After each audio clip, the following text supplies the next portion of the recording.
Dr. Carter's office. Dr. Kimelu Rogi implant subsida Fadoai. Is this your first visit? Madongle Koyan. Okay. Could I have your name, please? Mat Eden Urin Isaac Alio. And may I ask who referred you to our office? Lanko Bab Mashiril Arao ya in Sheg Melum. Okay. How about the day after tomorrow on Wednesday at 4 o'clock?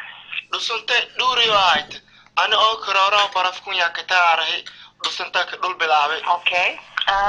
How about Tuesday at 8 a.m. or Thursday at 8:15 a.m.? Yonkas o Kadertba. Gig Goy Kare Hatakoe.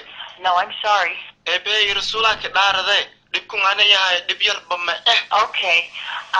Could you... Magang Allah. Okay. Could I have your phone number, please? Lami ilama Sidet Afarshang. All right. And what's the nature of your visit? DhusunTa Durioite. Yes, sir. Maba ok anam wale DhusunTa Kidi. Madi anaror Durias. Madi anaror Durias. Madi anhundur Durias. Well, did you put ice on it immediately after this happened? Barafkung iwalagi ada shego hat ane maba gorada. Major. Dogas maba gorada be. Doble sare, doble gorode ane. Doble walagi ane istimal jir ay. And so after you removed the paint can, sir? Are you still there? Edung robo. Langkung ho bashitodis dawe waitama. Ganis dalat. Nargala.